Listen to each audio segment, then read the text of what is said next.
Talvez porque as árvores estejam aqui muito tempo antes que nós, ou porque elas pareçam ser do tipo forte e silencioso, ou porque as árvores são a origem de muitas coisas que usamos todos os dias, achamos que sempre estarão à nossa disposição.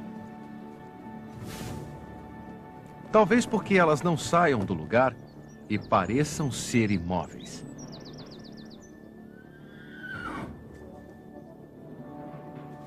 Enquanto vivemos nossas vidas em alta velocidade, as árvores parecem ficar paradas. Mas embora não possamos ver, uma árvore está longe de ser imóvel. Vista sob uma luz diferente e ouvida de uma outra forma, ela é um dos seres em movimento mais poderosos que existem na Terra. Da cabeça aos pés, a árvore nada mais é do que movimento.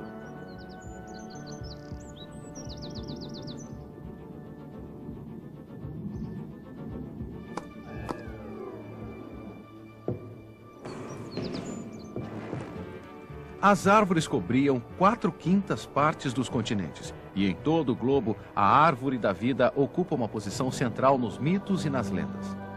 Na mitologia nórdica, uma grande árvore ligava a terra ao céu e ao inferno. Em sua base havia uma nascente que diziam ser a fonte da sabedoria. Os antigos gregos pensavam que Zeus utilizou árvores para criar a raça humana. E por muito tempo pensou-se que as árvores carregavam as almas dos mortos em suas folhas sussurrantes. A maioria dos seres vivos pode encontrar abrigo debaixo desse cobertor cor de esmeralda. As árvores ainda cobrem quase a metade dos continentes do planeta.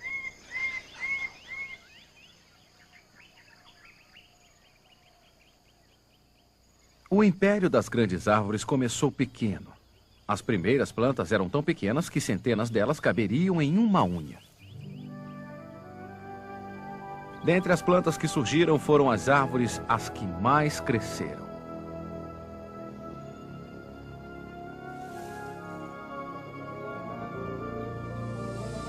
Talvez nenhuma outra seja mais nobre do que o carvalho.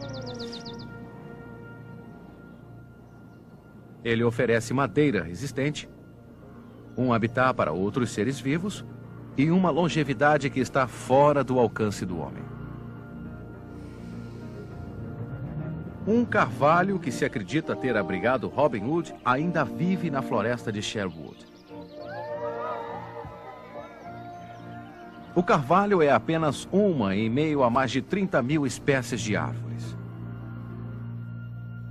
No decorrer do tempo, 3 principais ordens se desenvolveram. A primeira foi a das coníferas. Pinheiros e outras coníferas tiveram sucesso com as mais simples das folhas, agulhas e escamas.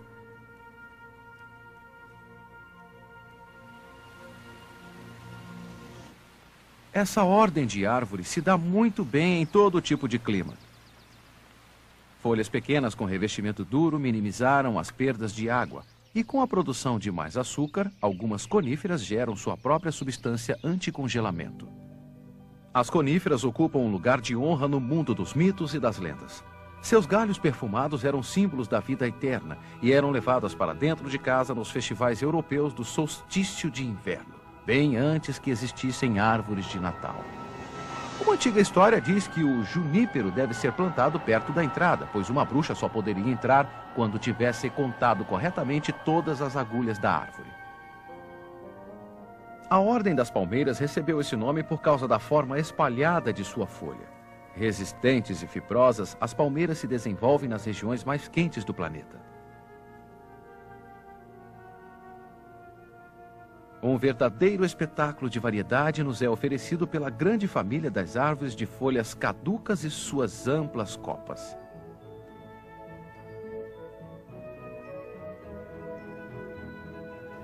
Qualquer que seja sua forma, a folha é parte da resposta estratégica da árvore às condições do meio ambiente. Depende de como ela recebe luz e ar. Quando chega o outono, algumas das árvores de folhas largas proporcionam um show espetacular.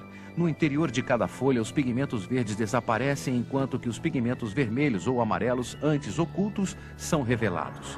Os dias quentes e as noites frias do outono da Nova Inglaterra fazem com que muitas árvores produzam mais açúcares e também algumas das mais maravilhosas paisagens. Quando suas folhas caem, a árvore começa a hibernar. A produção para durante os longos meses de inverno. Mesmo um ser sempre em movimento tem de dar uma parada de vez em quando. Mas quando chega a primavera, muitos dos nutrientes nas folhas caídas acham a forma de voltar para o lugar de onde saíram. Cair de uma forma gloriosa para poder voltar na primavera. Isso é que é poder. Essas táticas permitem que a ordem das folhas amplas cresça quase em toda parte e com mais variedade do que as palmeiras ou as coníferas.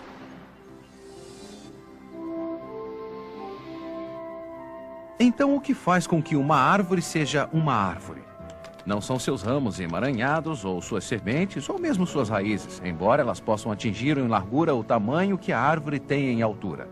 É uma combinação de características. Um só tronco, a capacidade de produzir madeira e, geralmente, altura. O bambu gigante chega perto, mas não é uma árvore. Tem diversos troncos. O minúsculo bonsai? Sim, uma rara exceção à regra em relação à altura, com toda sua majestade apenas em miniatura. Sempre há algum tipo de árvore que pode crescer em qualquer lugar. Enraizada profundamente ou curvando-se ao vento, encontrando um apoio num terreno rochoso ou coberta de gelo. Há apenas alguns lugares na Terra em que a natureza é mais inóspita e não existe nenhuma árvore. Em altitudes muito elevadas ou nas terras geladas dos polos norte e sul. E existem outros lugares onde as árvores só crescem quando os habitantes permitem. Nas pradarias da África, uma disputa com um elefante faminto só pode ter um resultado. Em outros lugares, é a agricultura que não deixa lugar para as árvores.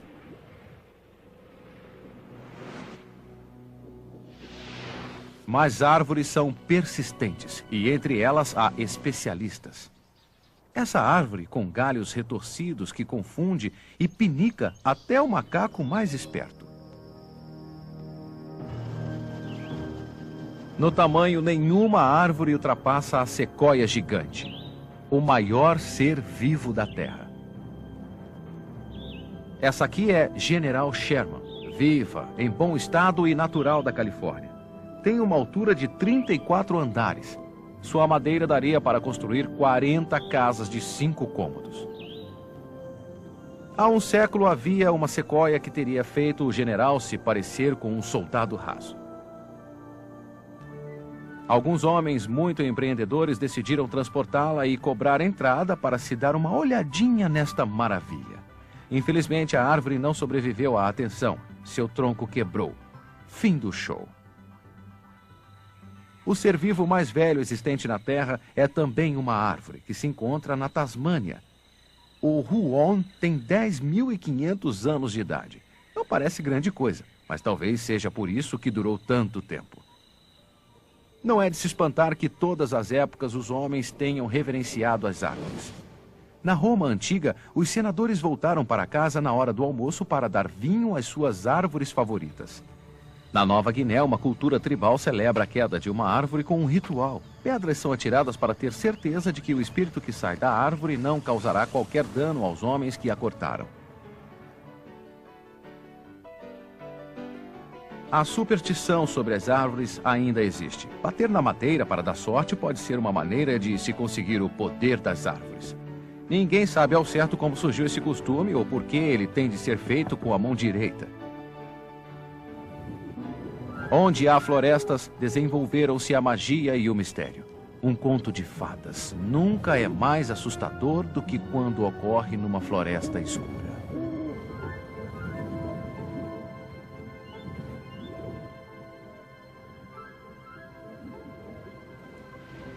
Quando a floresta é densa, pelo menos as árvores estão a salvo. Há vantagens em ficar juntas, protegendo-se assim contra o vento e outras ameaças. O verdadeiro espírito de uma árvore não tem nada de malévolo.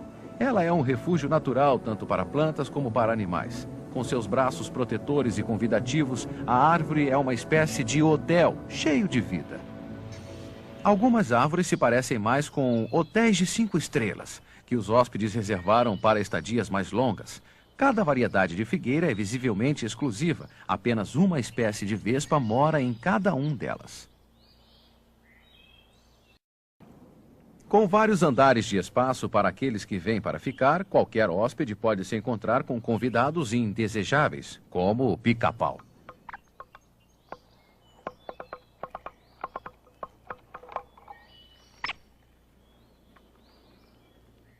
E o visco, que vai ficando, sugando os nutrientes das folhas de seu anfitrião. Mas de forma bastante estranha, o visco vai embora em dezembro. Parece que ele foi convidado para outro lugar, para passar o Natal. Apenas uma árvore pode fornecer alimento o ano inteiro para alguns mamíferos que estocam sementes nutritivas, como bolotas. Mas quando existem apenas folhas no menu, um animal como o bicho preguiça pode precisar comer a noite inteira para ganhar energia suficiente para se movimentar. Mesmo depois disso, sua velocidade não vai além do impressionante limite de 100 metros por hora. As pessoas não têm que se alimentar de folhas. Comemos frutas e nozes desde o Jardim do Éden.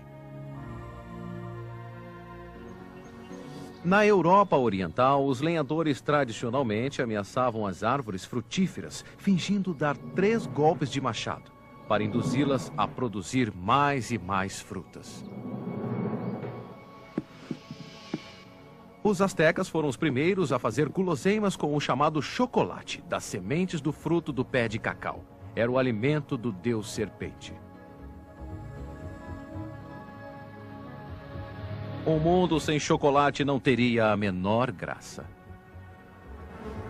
Um mundo sem mosquitos, isso sim é uma coisa para se pensar. Mas até conseguirmos isso, a malária, a doença que mais mata no mundo, é ainda combatida pela medicina com a casca da árvore de quinino. Da aspirina até as mais recentes drogas para o câncer, a cura dos nossos males pode ser encontrada nas árvores. Só o fato de olhar para as árvores pode fazer com que nos sintamos melhor. Pesquisas mostram que pacientes que podem avistar árvores de seus leitos no hospital recuperam a saúde um dia antes do que aqueles que nunca tiveram essa vista.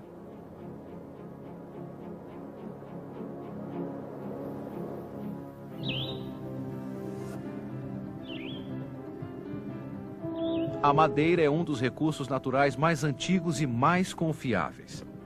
Nós a usamos do berço até o túmulo. Quando queremos criar raízes, estamos dispostos a construir com madeira, tanto por fora quanto por dentro.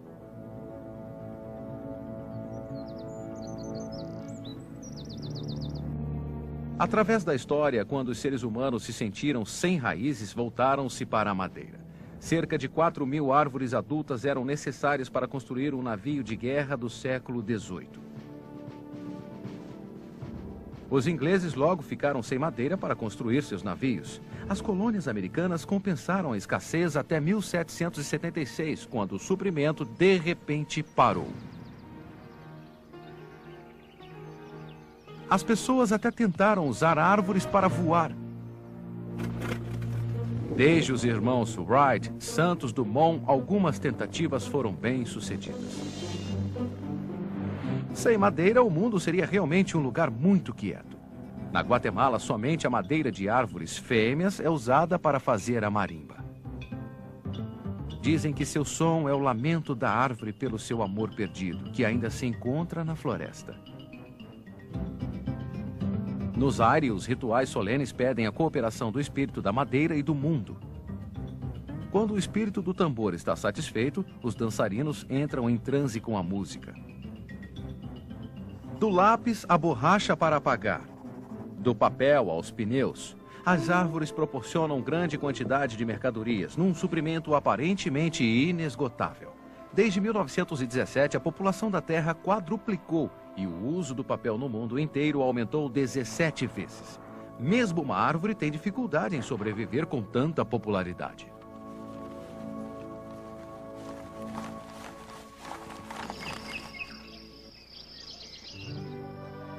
Mas com certeza, em meio a todos os itens materiais que as árvores nos fornecem, nada nos dá mais prazer do que a mais simples de suas dádivas: a beleza.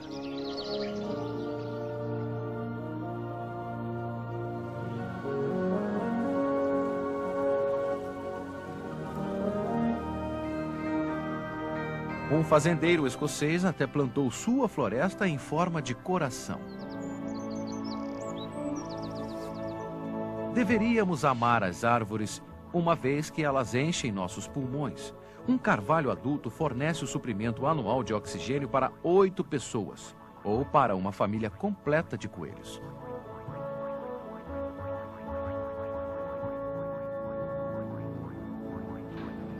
E toda árvore é uma fábrica de oxigênio. As árvores, ao contrário dos animais, podem produzir seu próprio alimento, crescer a partir unicamente da luz do sol e do dióxido de carbono. Os açúcares produzidos nas folhas tomam elevadores internos para descer até a fábrica que fica no tronco. No fundo do porão, a água e os minerais são sugados pelas raízes, um labirinto de canudinhos que procuram alcançar qualquer fonte de água.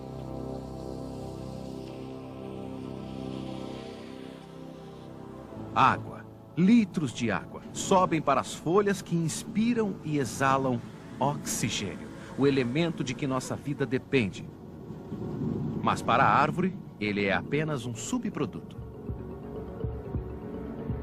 A árvore precisa dos açúcares que alimentam sua contínua expansão, o edifício de madeira que cresce do lado de fora da fábrica que está no chão. Ali, novas células se endurecem, como uma mistura de cimento, e se transformam em madeira maciça.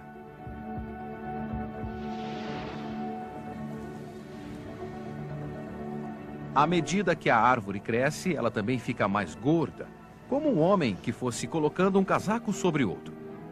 Muitas árvores acrescentam um novo casaco todos os anos.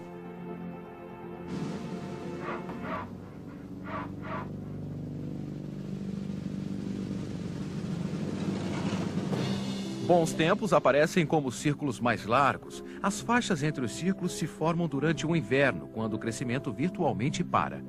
Muitas árvores tropicais crescem todos os anos e não têm círculos. Os eucaliptos acrescentam um círculo grosso todos os anos. Já o círculo do Huon é o menor de todos. Enquanto os seres humanos sobrevivem a revoluções e guerras, modas e tendências, uma árvore se contenta em adicionar círculos.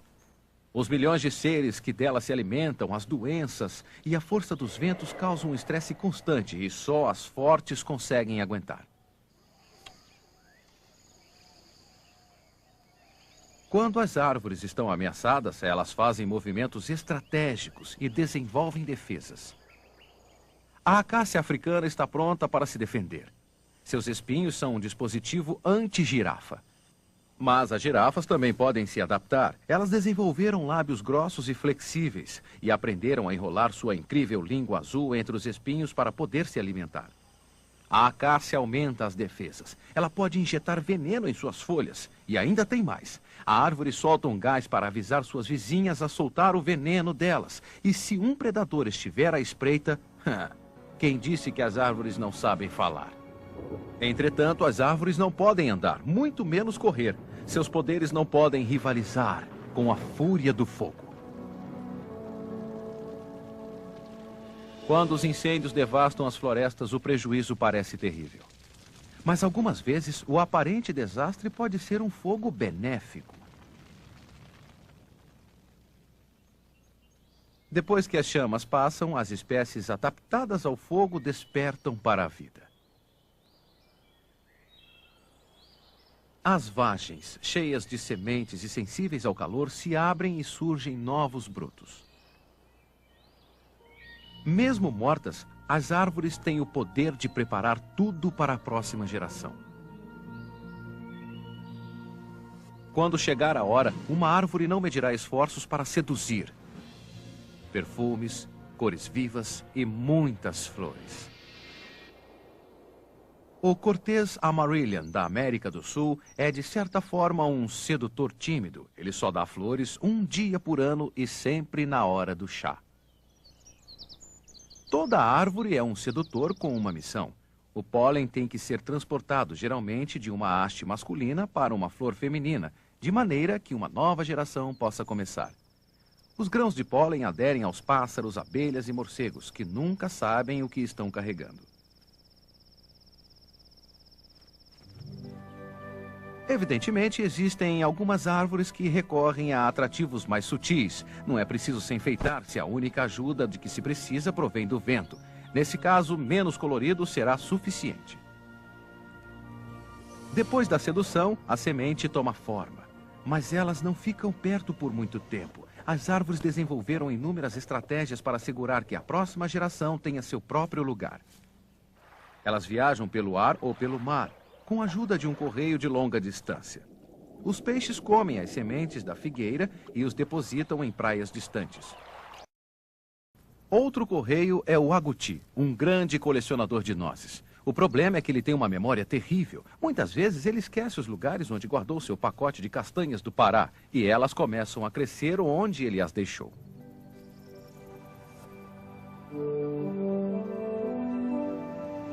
As árvores são tão bem-sucedidas em seus esquemas reprodutivos que muitas vezes são associadas com a fertilidade humana. Em algumas partes da Índia, o fruto do coqueiro é guardado em santuários e dado pelos sacerdotes às mulheres que desejam ter filhos.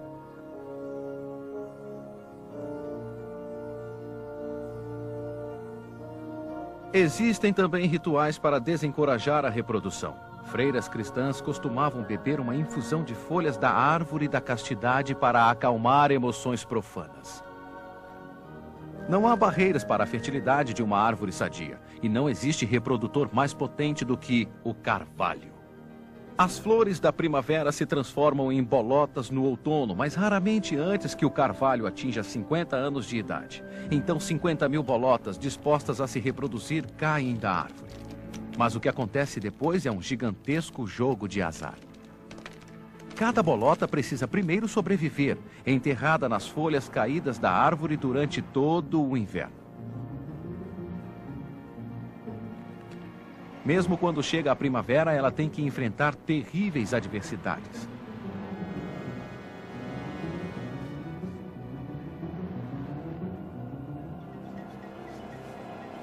A bolota, não querendo a atenção da árvore-mãe, se quiser sobreviver, irá para longe.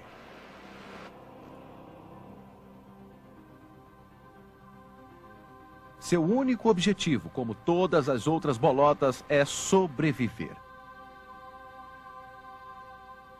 Entre tantas bolotas, apenas algumas poderão se desenvolver, alimentar a plantinha que dela brota e cresce. Com a força herdada de seus ancestrais, se tiver sorte, uma planta atingirá a maturidade em todo o seu esplendor. As árvores já trazem o poder de serem bem-sucedidas, mas nem mesmo suas defesas conseguem resistir a isso.